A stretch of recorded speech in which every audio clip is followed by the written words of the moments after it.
A storm is coming. What does that mean? It's different, depending. Depending on a bunch of things.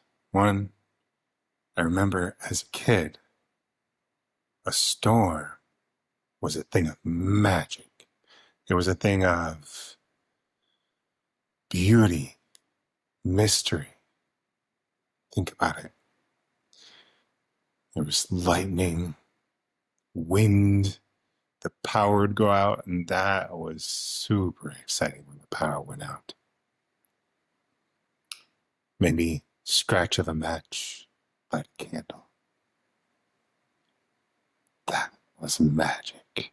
While the wind raged outside, lightning lit up the sky.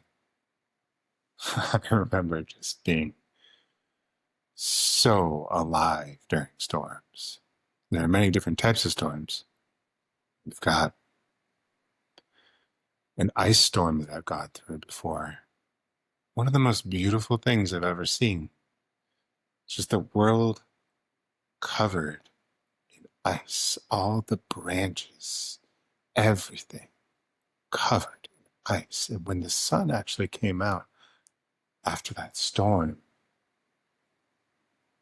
it entered the ice that covered everything, and the world was glorious, is the only way I can say it. It was amazing. And yet, if you're not a kid, and if you're actually an adult in charge, responsible for many things, a storm can be super stressful. I remember that ice storm. The branches and trees were all bent and tangled across the driveway. There was no way to get out, and in the case of the power going out, an adult might be thinking about all the stuff in the freezer might go off, or if it's winter, the pipes might freeze and all the water damage that happens from that. On and on and on, all the things that you could be thinking about and stressing about. But then on and on and on, the levels of magic that are happening during the same event that a child might be awake to and typically is. What's the difference? And my question is there a way to hold both? Well, not the anxiety, but the responsibilities of the adult while witnessing and being able to receive the magic of the storm. How can I do both? How can I walk in a way? It actually reminds me of the way, you could be in the middle of a sword fight, let's say.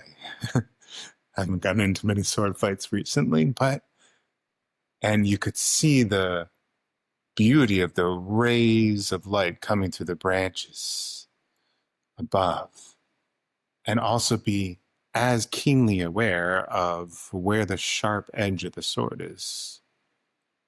And it seems like one would be more important than the other. Like, isn't it more important to mind where the sharp edge of the sword is? Because isn't that life and death? But then you start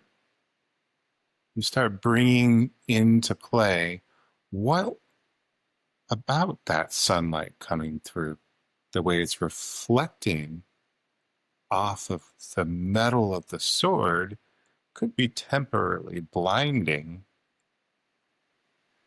the other person or yourself, depending. So the acknowledgement of that beauty actually has a function. And I believe I have witnessed that even though many don't acknowledge the functionality of receiving beauty and recognizing magic, it has a functionality if you allow it fully.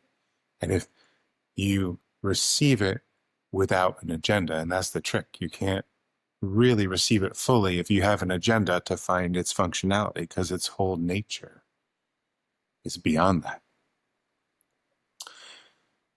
So there it is. I think that witnessing the magic of the storm, as a child does, would actually open you to more information about what's happening. You would notice if the wind changed direction because you were awake to its magic. You would notice if the storm was building in intensity or decreasing in intensity because you were awake to the magic. If you're stressed out and running around trying to figure out the whole thing as a adult, you might not actually notice some of these details. So there's a functionality. But even if there wasn't a functionality, the functionality is the joy, is the sense of being alive, of being there for something so beautiful and so amazing. That's life force itself. So there's a storm coming. What does that mean? It depends.